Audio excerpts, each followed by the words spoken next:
Hello and welcome. It's Steph again, and this is one of my projects. It's called Bull Cow Game. Um, it's been quite an interesting one. This one, um, I actually didn't do much with the world. The world itself is kind of something pre-made. Um, I messed around a bit with like the trees and things like that. A little bit of like moving around assets and that kind of stuff. It's kind of a fun little level. I really like the design of it. Um, But yeah, the main sort of focus of this game is kind of this terminal, really.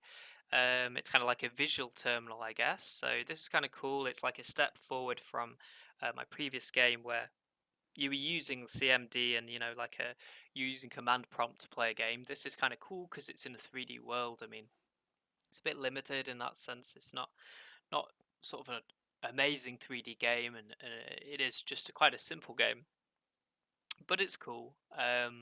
It's been good to get used to the idea of using like I guess a cartridge to contain code that you can apply to an object. So in this instance, we've applied a cartridge to our terminal, as you can see, Bull Cow cartridge. I'll show you what the game does first to give you a bit of an idea. So if I press play and then I need to press tab, I think. Yeah, there we go. So we're in the game. The user can't really move around. They can just move their head. So the idea of this game is that, oh, I should maybe put a cheat in actually. But I can tell you, I've got like a little cheat so you can actually see what the word is. But yeah, no, the idea of this game is that you have a set number of lives, and you have to guess a word. Um, the word is an isogram, so it has no repeating letters in it. And you basically have to guess the word. So I might open up the code just to put a little cheat on so we can actually cheat, because it's kind of going to be a bit tricky to. Here we go. So this is like, I guess, a debug mode for better use of the term. But I'll show you this first. So this is just for cheating. If we compile again, so let's do that. But yeah, no, this is a game where you just have to guess an isogram basically, and it gives you some feedback along the way if you make mistakes, uh, which is kind of cool.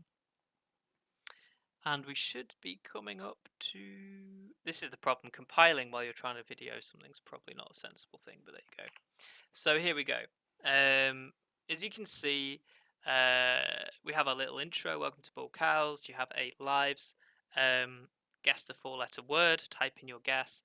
Again, we're cheating here. We know what the hidden word is, but let's try and do something with a few letters. So here we go. So we then get some feedback that says no repeating letters. Guess again. Cool. You don't actually lose a life when you put in repeating letters, which is cool. So if we try I don't know, let's try a 4-letter word that is wrong. Cool. So we get this back, and it says you've lost a life, you have 1 bull and 0 cows. Guess again. You have 7 lives left. So the lives are going down from 8, so it's gone from 8 to 7 now, and it says 1 bull and 0 cows. So a bull is when you've got 1 letter right. So we know that 1 letter is right, and we know it's W. So if we keep typing in, like, I don't know, the wrong thing, the lives go down, and then we lose. You have no lives left. The hidden word was wife. Press enter to play again. So this is cool. We get a message when we lose, and it tells us where we went wrong. And here's another one. So this one's a game. So this time we're going to put in the right answer. Let's. You've won. So if we type in the right thing, it tells us you've won, and we can press enter to play a game. Cool. Now, as you may have noticed, the lives are basically the letters multiplied by 2. So we get 12 lives for a 6-letter word, which is kind of cool. Anyway, so that's kind of the basics of the game. It's a very simple game. But maybe we can have a look at some of the code. Cool, so let's scroll up to the top. So there's a couple of things here we can have a look at. So what have we got? So here we're using here we're able, it's a way of us defining kind of the number of bulls and cows count, and it gets this from our fball cow count. So it's actually pulling, it's going to count, and it's pulling the parameters from here into here, which is cool.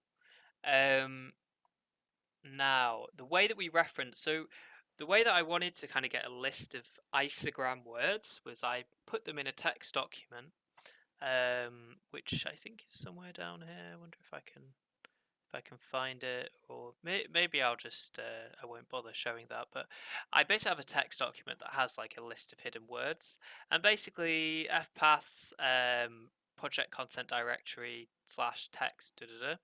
This is basically just a reference to the directory that the text files contained. And then this is basically it takes the words and puts them in an array. And then we have a couple of things here. So isograms equals get valid words. Words is basically, that's the way that it gets the words. And then we have things like here. So if there's a game over, we're going to clear the screen and we're going to set up the game. So it just, that's how we like restart the game. Otherwise, we're going to have a look at the guess that's been input by the player.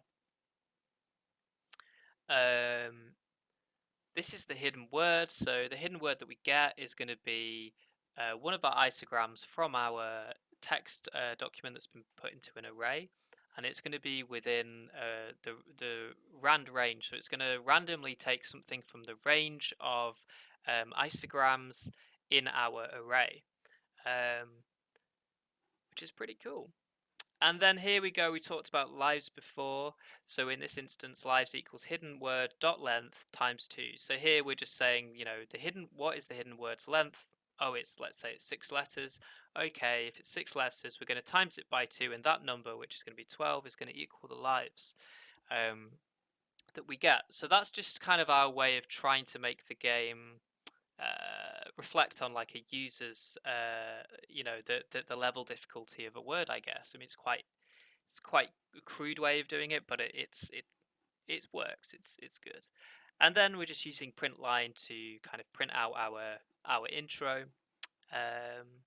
and our lives, again, like lives are being taken from at the beginning. Lives are actually being taken from here. So if we had a hidden word that was 6 letters long and we times it by 2, it's 12, then the lives here would start off being 12 when we load up the game. And then guess the percentage integer letter word. That basically just grabs the hidden word dot length and basically puts that here. And we know it's an integer because it's a number, so that's kind of how that works. It's cool. We can kind of populate the number and make it change based on, you know, every instance of the game. What else have we got? The hidden word is percentage %s. So yeah, this is our debug line we just used. This basically just grabs our hidden word. You know, this is just used for testing purposes. You know, if I want to show you this video, or I want to mess around with the code and see what kind of words come up, you know, it's just an easy mode for me to be able to kind of, yeah, see how the game's working and what the player's being given. I'll comment that out for now because yeah. So we've got some more code here around endgame. Like if the game ends and it's true, then it's going to tell you press enter to play again. We've got our process guess. So if the guess that the player makes is equal to the hidden word, then you're going to tell the user, hey, you've won, and the game ends, and then it returns. So it will go back to a new instance of the game with a new word.